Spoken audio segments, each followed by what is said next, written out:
ನಮಸ್ಕಾರ. ಎನ್ಆರ್ ಪುರ ಸುದ್ದಿ ಸಮಾಚಾರಕ್ಕೆ ಸ್ವಾಗತ. ಇಂದು ಭಾನುವಾರ. ನಾನು ಮಧುರಾ ಮಂಜುನಾಥ್. ಸುದ್ದಿಗಳ ವಿವರ.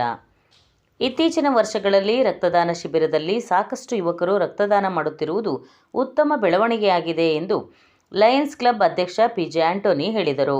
ಅವರು ಶನಿವಾರ ತಾಲೂಕಿನ ಶೆಟ್ಟಿಕೊಪ್ಪದಲ್ಲಿ ಶ್ರೀ ಸಿದ್ಧಿವಿನಾಯಕ ಸೇವಾ ಸಮಿತಿ, ಬರ್ಕ್ಮನ್ಸ್ ಯೂತ್ ಕ್ಲಬ್, ಶಿವಮೊಗ್ಗ ರೋಟರಿ ರಕ್ತನಿಧಿ ಕೇಂದ್ರ, Lions club, Shettikoppa Malnad auto ಚಾಲಕರ ಸಂಘ ಸಂಯುಕ್ತಾಶ್ರಯದಲ್ಲಿ ಆಯೋಜಿಸಿದ್ದ ರಕ್ತದಾನ ಶಿಬಿರದಲ್ಲಿ ಮಾತನಾಡಿ, ನಿರಂತರವಾಗಿ ರಕ್ತದಾನ ಶಿಬಿರಗಳನ್ನು ನಡೆಸುತ್ತಿರುವುದರಿಂದ ರಕ್ತದಾನದ ಬಗ್ಗೆ ಸಾರ್ವಜನಿಕರಲ್ಲಿ ಅರಿವನ್ನು ಮೂಡಿಸಿದಂತಾಗುತ್ತಿದೆ.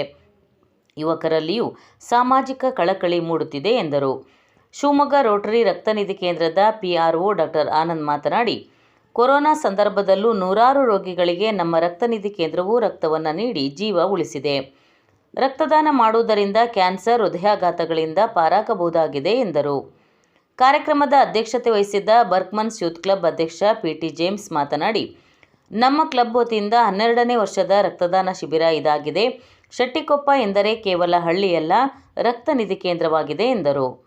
ಅತಿಥಿಗಳಾಗಿ ಕನ್ನಡ ಸಾಹಿತ್ಯ ಪರಿಷತ್ ಮಾಜಿ ಅಧ್ಯಕ್ಷ NM ಕಾಂತರಾಜ್, LF ಚರ್ಚ್ ಧರ್ಮಗುರು ರೆವರೆಂಡ್ ಫಾದರ್ ಟಿನೋ, ಕಡಹಿನಬೈಲು ಗ್ರಾಮ ಪಂಚಾಯಿತಿ ಸದಸ್ಯ AB ಮಂಜುನಾಥ್, ಮುಖಂಡ ಎಲ್ದೋ, ಜಿಲ್ಲಾ SC ಹಾಗೂ ST ದೌರ್ಜನ್ಯ ಸಮಿತಿ ಸದಸ್ಯ M ಮಹೇಶ್, ಸಿದ್ಧಿವಿನಾಯಕ ಸೇವಾ ಸಮಿತಿ ಅಧ್ಯಕ್ಷ ನಿದರ್ಶನ್ ಸುಬಿ ಇದ್ದರು. ರಕ್ತದಾನ ಶಿಬಿರದಲ್ಲಿ 41 ಜನ ರಕ್ತದಾನ ಮಾಡಿದರು. 51 ಜನರಿಗೆ BP, ಶುಗರ್ ಸೇರಿದಂತೆ ಆರೋಗ್ಯ ತಪಾಸಣೆ ಮಾಡಲಾಯಿತು. ಶ್ರೇಷ್ಠವಾದಂಥ ಕಾರ್ಯಕ್ರಮವನ್ನು ಇವತ್ತು ಹಾಕೊಂಡಿದ್ದಾರೆ. ಕನ್ನಡ ತಾಯಿ ಭುವನೇಶ್ವರಿಯ ತಿಂಗಳಾಗಿ ನಾವು ನವೆಂಬರನ್ನು ತೆಗೆದುಕೊಂಡಿದ್ದೇವೆ. ಯಾವುದೇ ಕಾರ್ಯಕ್ರಮ ನಡೆದರೂ ನರಸಿಂಹರಾಜಪುರ ಪ್ರವಾಸಿ ಮಂದಿರ ಸಮೀಪ ಇರುವ ಪೇಟೆ ಸರ್ಕಾರಿ ಹಿರಿಯ ಪ್ರಾಥಮಿಕ ಶಾಲೆಯಲ್ಲಿ ಶುಕ್ರವಾರ ಮಕ್ಕಳ ದಿನಾಚರಣೆ ಹಾಗೂ ಪೋಷಕ ಶಿಕ್ಷಕರ ಮಹಾಸಭೆ ನಡೆಯಿತು. ಸಭೆಯ ಅಧ್ಯಕ್ಷತೆಯನ್ನು ಶಾಲೆಯ STMC ಅಧ್ಯಕ್ಷೆ ನೇತ್ರಾವತಿ ವಹಿಸಿದ್ದರು. ಮುಖ್ಯ ಅತಿಥಿಗಳಾಗಿ ಪಟ್ಟಣ ಪಂಚಾಯಿತಿ ಸದಸ್ಯ ಮುನಾವರ್ ಪಾಷಾ, ಮುಖ್ಯ ಶಿಕ್ಷಕಿ ರಾಜೇಶ್ವರಿ ಉಪಸ್ಥಿತರಿದ್ದರು. ಇದೇ ಕಾರ್ಯಕ್ರಮದಲ್ಲಿ ದಾಖಲಾತಿ ಆಂದೋಲನ, ಕಲಿಕೋಪಕರಣ, LBA ವಿಶ್ಲೇಷಿಸಿ ಪೋಷಕರಿಗೆ ಮಾಹಿತಿ ನೀಡಲಾಯಿತು. ಮಕ್ಕಳ ಹಕ್ಕುಗಳು, RTE ಕಾಯ್ದೆ, ವಿಶೇಷ ಅಗತ್ಯವುಳ್ಳ ಮಕ್ಕಳ ಶಿಕ್ಷಣ, ಮಕ್ಕಳ ರಕ್ಷಣೆ, ಪೋಕ್ಸೋ ಕಾಯ್ದೆ ಬಗ್ಗೆ ಪೋಷಕರಲ್ಲಿ ಅರಿವು ಮೂಡಿಸಲಾಯಿತು. ಶಾಲೆಯ ಹಳೆ ವಿದ್ಯಾರ್ಥಿಗಳನ್ನು ಸನ್ಮಾನಿಸಲಾಯಿತು. ಶಾಲೆಯ ಪ್ರತಿಭಾವಂತ ಮಕ್ಕಳಿಗೆ ಪಾರಿತೋಷಕ ಹಾಗೂ ನೋಟ್ಬುಕ್ಗಳನ್ನು ಅತಿಥಿಗಳು ವಿತರಿಸಿದರು. ನಂತರ ಮಕ್ಕಳಿಂದ ಸಾಂಸ್ಕೃತಿಕ ಕಾರ್ಯಕ್ರಮ ನಡೆಯಿತು.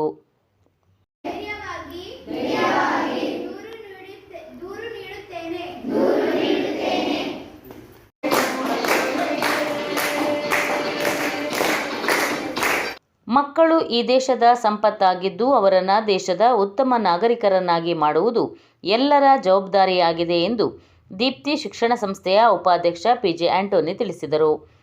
ಅವರು ಶುಕ್ರವಾರ LF ಚರ್ಚ್ ಹಾಲ್ನಲ್ಲಿ ಸೆಂಟ್ ಜೋಸೆಫ್ ಶಾಲಾ ವತಿಯಿಂದ ಮಕ್ಕಳ ದಿನಾಚರಣೆ ಅಂಗವಾಗಿ ಏರ್ಪಡಿಸಿದ್ದ ಪ್ರೇರಣಾ ತರಬೇತಿ ಉದ್ಘಾಟನೆ ಕಾರ್ಯಕ್ರಮದಲ್ಲಿ ಮುಖ್ಯ ಅತಿಥಿಯಾಗಿ ಮಾತನಾಡಿದರು. ದೀಪ್ತಿ ಶಿಕ್ಷಣ ಸಂಸ್ಥೆಯ ಅಧ್ಯಕ್ಷ ಫಾದರ್ ಟಿನೋ ಉದ್ಘಾಟಿಸಿ ಮಾತನಾಡಿ, ಕಳೆದ 9 ವರ್ಷದ ಹಿಂದೆ LKGಯಿಂದ ಪ್ರಾರಂಭವಾದ ಸೆಂಟ್ ಜೋಸೆಫ್ ಪಬ್ಲಿಕ್ ಸ್ಕೂಲ್ನಲ್ಲಿ ಈ ವರ್ಷ SSLC ಪ್ರಾರಂಭವಾಗಿದೆ. ಮಕ್ಕಳು ಇಂದಿನ ತರಬೇತಿಯನ್ನು ಪಡೆದು ಆತ್ಮವಿಶ್ವಾಸ ಹೆಚ್ಚಿಸಿಕೊಂಡು ಉತ್ತಮ ಅಂಕ ಪಡೆಯಬೇಕು ಎಂದರು. ಉದ್ಘಾಟನಾ ಸಮಾರಂಭದಲ್ಲಿ ದೀಪ್ತಿ ಶಿಕ್ಷಣ ಸಂಸ್ಥೆಯ ಕಾರ್ಯದರ್ಶಿ EC ಜೋಯಿ, ಶಾಲೆಯ ಮುಖ್ಯೋಪಾಧ್ಯಾಯ K ಮೋಹನ್, ದೀಪ್ತಿ ಶಿಕ್ಷಣ ಸಂಸ್ಥೆಯ ಆಡಳಿತಾಧಿಕಾರಿ ಫಾದರ್ ಅಮುಲ್, ದೀಪ್ತಿ ಶಿಕ್ಷಣ ಸಂಸ್ಥೆಯ PTO ಅಧ್ಯಕ್ಷ ಎಲ್ದೋ, LF ಚರ್ಚಿನ ಟ್ರಸ್ಟಿ KO ಥಾಮಸ್ ಇದ್ದರು. ನಂತರ ಮೈಸೂರಿನ ಅಂತಾರಾಷ್ಟ್ರೀಯ ತರಬೇತಿದಾರ R ಸತೀಶ್ SSLC ಮಕ್ಕಳಿಗೆ ಪರೀಕ್ಷೆ ಎದುರಿಸುವುದು ಹೇಗೆ, ಮಕ್ಕಳ ಮಾನಸಿಕ ಬೆಳವಣಿಗೆ, ಏಕಾಗ್ರತೆ, ಶಿಕ್ಷಣ ಕಲಿಯುತ್ತಿರುವ ಮಕ್ಕಳ ಕಾರ್ಯವೈಖರಿ ಹೇಗಿರಬೇಕು, ಮನುಷ್ಯರಿಗೆ ನಗುವಿನಿಂದ ಎಷ್ಟು ಉಪಯೋಗ ಎಂಬುದರ ಬಗ್ಗೆ ತರಬೇತಿ ನೀಡಿದರು. ನಂತರ ಮಕ್ಕಳೊಂದಿಗೆ ಸಂವಾದ ನಡೆಸಿದರು. ನಂತರ ಮಕ್ಕಳಿಂದ ಸಾಂಸ್ಕೃತಿಕ ಕಾರ್ಯಕ್ರಮ ನಡೆಯಿತು. ಪ್ರಿನ್ಸಿ ಸ್ವಾಗತಿಸಿದರು. ಅನಿತಾ ಕಾರ್ಯಕ್ರಮ ನಿರೂಪಿಸಿದರು. ಅವಿನಾಶ್ ವಂದಿಸಿದರು.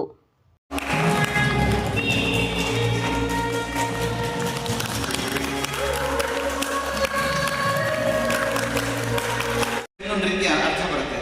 ಓ ಸಾಕು ನಿಲ್ಸಿ ಅಂತ. Thank you. I understand it positively. Let the appreciations come in the last. All right. Something more. ಸರ್ಕಾರದ ಸಂಸ್ಥೆಗಳಿಂದ ನೀಡುವ ತರಬೇತಿ ಪಡೆದ ಅಂಗನವಾಡಿ ಕಾರ್ಯಕರ್ತೆಯರು ಸರ್ಕಾರಿ ಯೋಜನೆಗಳನ್ನು ಪರಿಣಾಮಕಾರಿಯಾಗಿ ಅನುಷ್ಠಾನಗೊಳಿಸಬೇಕು ಎಂದು ಪಟ್ಟಣ ಪಂಚಾಯಿತಿ ಅಧ್ಯಕ್ಷೆ ಜುಬೇದಾ ಅಂಗನವಾಡಿ ಕಾರ್ಯಕರ್ತೆಯರಿಗೆ ಕರೆ ನೀಡಿದರು. ಮಂಗಳವಾರ ತಾಲೂಕು ಪಂಚಾಯಿತಿ ಸಾಮರ್ಥ್ಯ ಸೌಧದಲ್ಲಿ ಮಹಿಳಾ ಮತ್ತು ಮಕ್ಕಳ ಅಭಿವೃದ್ಧಿ ಇಲಾಖೆ, ಶಿಶು ಅಭಿವೃದ್ಧಿ ಯೋಜನೆ ಸಹಭಾಗಿತ್ವದಲ್ಲಿ ಪೋಷಣ್ ಭಿ ಪಢಾಯ್ ಭಿ ಯೋಜನೆಯಡಿ ತಾಲೂಕಿನ ಅಂಗನವಾಡಿ ಕಾರ್ಯಕರ್ತರಿಗೆ ಆಯೋಜಿಸಿದ್ದ 3 ದಿನಗಳ ತರಬೇತಿ ಕಾರ್ಯಾಗಾರ ಉದ್ಘಾಟಿಸಿ ಮಾತನಾಡಿದರು. ಸಿಡಿಪಿಒ ವೀರಭದ್ರಯ್ಯ ಮಾಜಿಗೌಡ್ರ ಮಾತನಾಡಿ, ಕೌಶಲ್ಯಾಭಿವೃದ್ಧಿ, ಸಾಮರ್ಥ್ಯ ಹೆಚ್ಚಿಸುವುದು, ಅಂಗನವಾಡಿ ಮಕ್ಕಳ ಆರೋಗ್ಯ ಮತ್ತು ಸ್ವಚ್ಛತೆ, ನೈರ್ಮಲ್ಯಕ್ಕೆ ಹೆಚ್ಚು ಆದ್ಯತೆ ನೀಡುತ್ತೇವೆ. ತಾಲೂಕಿನ 137 ಅಂಗನವಾಡಿ ಕಾರ್ಯಕರ್ತೆಯರಿಗೆ ತರಬೇತಿ ನೀಡಲಾಗುವುದು ಎಂದರು. ಕ್ಷಯರೋಗ ಚಿಕಿತ್ಸಾ ಮೇಲ್ವಿಚಾರಕ ಪವನ್ಕರ್ ಕ್ಷಯರೋಗದ ಬಗ್ಗೆ ಮಾಹಿತಿ ನೀಡಿದರು.